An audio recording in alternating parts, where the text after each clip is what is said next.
Olá, a paz do Senhor. Eu sou Janaína Bolt, congrego na Igreja Assembleia de Deus, Ministério do Belém, aqui em São José dos Campos.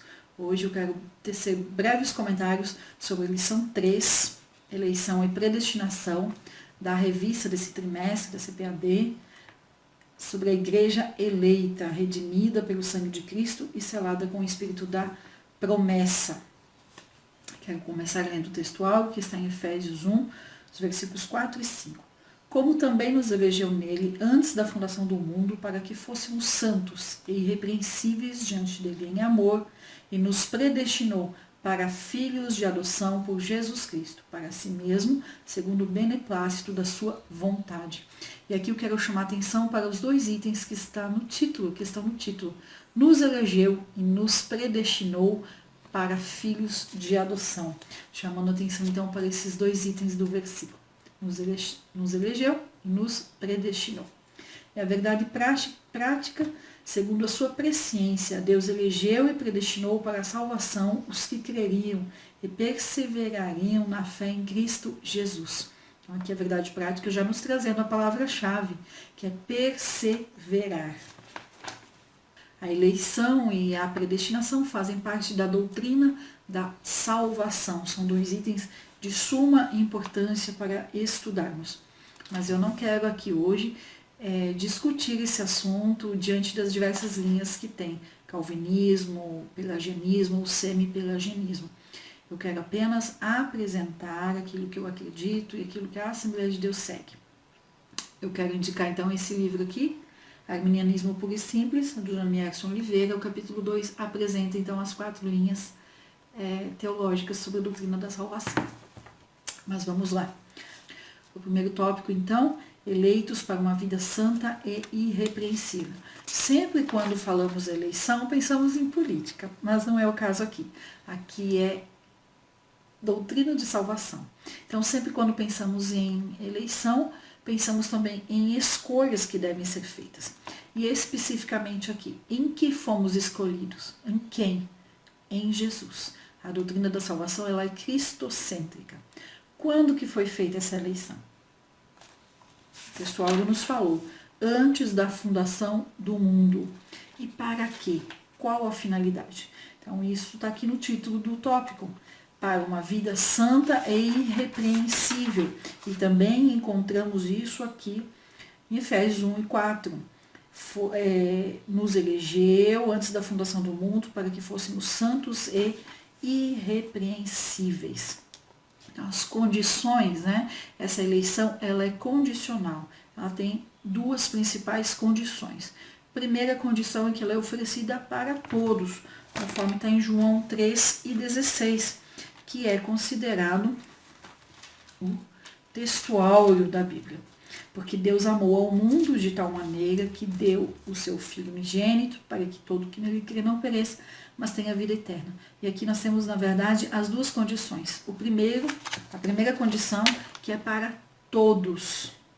Então, Deus, em momento nenhum na Bíblia nós vamos encontrar uma eleição ou uma predestinação para 2 grupos de pessoas, salvos e não salvos, eleitos e não eleitos. Mas é claro, condicionalmente, Então a primeira condição é para todos, a segunda é somente para os que crerem em Jesus, para aqueles que se arrependerem e o aceitarem como seu Senhor e Salvador. Não é por obras, mas é por fé, como já falamos na lição 2, que está disponível lá no canal.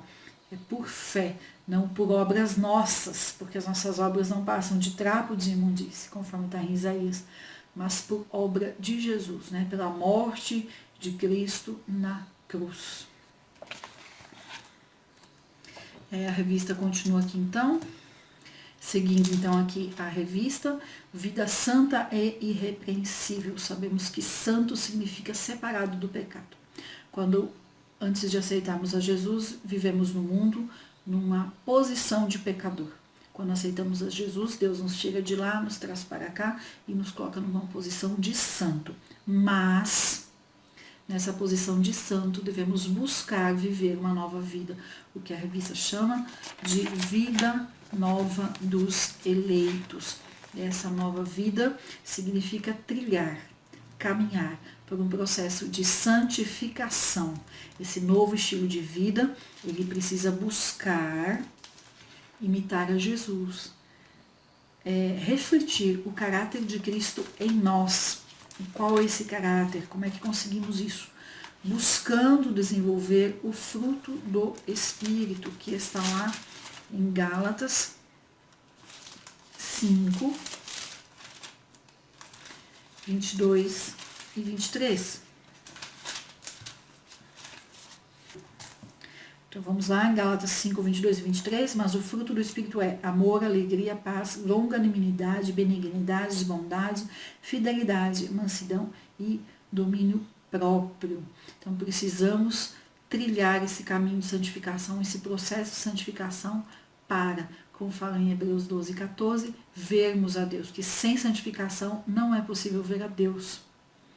Enquanto estivermos aqui, devemos estar sempre em obras, conforme lemos também em Filipenses 1 e 6, que aquele que começou a boa obra em nós há de completá-la até o dia de Cristo Jesus. Então precisamos estar em obras, precisamos estar em processo de melhoria, em processo de santificação. E essa é a nova vida dos eleitos. Conforme a revista nos fala, devemos deixar as velhas condutas, o velho comportamento de mentira, de furto, de palavras torpes, de cólera, de ira, de amargura e desenvolver então esse caráter de Cristo, o fruto do Espírito. E aí o segundo assunto da lição, que está aqui no título, que é a predestinação. Então nós fomos predestinados para sermos filhos por adoção. Lá em João 1:12 nos fala então que quando nós recebemos a Jesus, mas nós nos tornamos filhos de Deus. Versículo 12, mas a todos quantos o receberam, deu-lhes o poder de serem feitos filhos de Deus, a saber, aos que creem no seu nome. E vamos então entender um pouquinho o que é tudo isso, né? O que é essa predestinação. Predestinar nada mais é que predestinar, determinar antes, definir com antecedência o destino final. Então, Deus determinou com antecedência o que acontecerá ao seu povo escolhido, aqueles que aceitaram Jesus e perseverarem até o fim. Então, isso é predestinação, é determinar com antecedência o destino final. Quando aceitamos a Jesus, nos tornamos filhos de Deus. Então, Deus destina, Ele predestinou, Ele deu um fim para seus filhos. O que é esse fim? O que é isso? A eternidade, a salvação. E esse filhos por adoção, somente Paulo, né, usa essa palavra de adoção, é um termo jurídico, e que nos traz alguns direitos, como filhos adotivos. Primeiro ganhamos o nome do Pai, e podemos ser chamados de filhos. Depois temos direitos aos bens daquele que nos adota. Então nós temos direito às coisas que Deus tem para os seus filhos.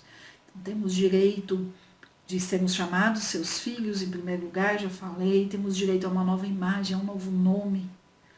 Temos direito à intimidade com o Pai, de poder chamar Abba Pai, conforme está aqui em Gálatas 4. E o versículo 6, e porque vós sois filhos, enviou Deus ao nosso coração o Espírito de seu Filho, que clama, Abba, Pai. Podemos chamar Deus na intimidade, podemos ter intimidade com Ele. Somos co-herdeiros de Cristo, temos promessas, as promessas estão aqui na palavra de Deus desde Abraão, e principalmente, como filhos adotivos de Deus, temos direito à vida eterna. Então, a predestinação bíblica, ela diz respeito à salvação. Mas essa salvação, ela é condicionada à fé em Cristo. Eu preciso aceitar a Jesus como meu Senhor, como meu Salvador, por fé. E aí sim, perseverar até o fim. Então, não basta eu saber que eu sou eleita, para ser santa e irrepreensível. Não basta eu saber que Deus me deu um destino, que é a eternidade. Mas eu preciso ter uma vida santa e irrepreensível. E eu preciso perseverar até o fim. Não adianta de nada eu dizer que sou salva se eu não perseverar. Lá em Mateus 24:13, nós lemos o seguinte: aquele, porém, que perseverar até o fim, esse será salvo. De nada adiantaria eu crer que sou salva e ter uma vida de não salva, ter uma vida numa posição de pecadora, de quem não busca ter uma vida santa e irrepreensível, de quem não busca refletir o caráter de Cristo. Porque aí Deus não seria justo. Porque se eu sou pecador, o salário do pecador é a morte. Então Deus, em sua justiça, coloca como condição que eu aceite Jesus como meu Senhor e Salvador, mas que eu persevere até o fim. Eu tenho que estar com Jesus durante toda a caminhada até a eternidade. E aí assim nós chegamos na última parte da lição, que é a sublimidade do propósito divino. Eu já falei na lição 2 sobre a sublimidade, que é o que? Ser sublime, é ser divino, é uma bênção divina. E aqui nos fala sobre isso, a sublimidade do propósito divino na predestinação. Como filhos, nós temos acesso às ricas bênçãos de Deus. Deus quer que todos se arrependam e todos tenham acesso à salvação. Em momento nenhum Deus escolheu uns para a salvação e outros para a perdição. Deus quer que todos sejam salvos. A predestinação bíblica diz respeito somente à salvação. A predestinação bíblica não fala de perdição, mas ela coloca todos na mesma condição, na necessidade de se arrepender e de ter fé em Jesus. Então essa, a primeira coisa desse propósito divino de Deus, o primeiro item, o primeiro objetivo é que todos tenham acesso. Deus quer que todos se salvem. Agora, tem condições, né? Ela é condicional.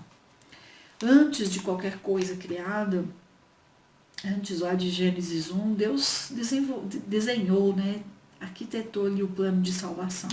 Mas ele não fez por emergência, por causa do pecado que ele viu que ia entrar. Ele não fez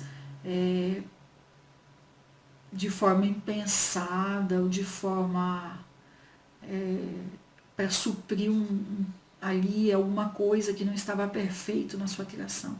Mas ele fez por amor a nós. Ele fez por amor ao homem que ele criou. E ele fez para todos. Deus nos amou primeiro. Ele não fez por causa de algo, alguma obra nossa, alguma ação do ser humano, não. 1 João 4:9-10, né? Nisto consiste o amor, não em que nós tenhamos amado a Deus, mas em que Ele nos amou e enviou o seu Filho como propiciação pelos nossos pecados. E lá o versículo 19 fala assim: nós amamos porque Ele nos amou primeiro. E é isso que consiste o plano, o propósito divino da predestinação. Deus decidindo que os eleitos, né, venham a ser ou venham a ser. Deus decidindo que os eleitos deveriam ser, conforme a semelhança de seu Filho, chamados, justificados, glorificados, santos e irrepreensíveis, adotados, redimidos, para o louvor de sua glória, tendo destino a herança, a vida eterna, criados para as boas obras, mas principalmente todos salvos, vivendo com Ele na eternidade. Para concluir a lição de hoje, então, eu te convido a, se você ainda não aceitou a Jesus, aceite a Jesus como seu Senhor e Salvador, único Senhor, único Salvador. E siga servindo a Ele, buscando refletir o caráter dele na sua vida. E se você já serve a Jesus como eu, vamos juntos então perseverar até o fim. Aguentar tudo que tivermos que aguentar em nome de Jesus, suportar e servir, principalmente servir em tudo que pudermos servir a obra de Deus, o reino de Deus aqui na terra, servir ao próximo, amar ao próximo, cumprir com os mandamentos de Jesus. Vamos perseverar até o fim, porque Jesus já está voltando. A cada dia vemos os sinais se cumprindo e sabemos que a cada dia, a cada momento está mais próximo o dia do arrebatamento da igreja, arrebatamento da noiva de Jesus. Em breve, os que perseverarem estarão juntos, dando louvor a Deus ali no céu, nas bodas do Cordeiro. Eu te convido novamente, vamos juntos perseverar até o fim. Amém? Tenha uma semana abençoada em nome de Jesus e até a próxima.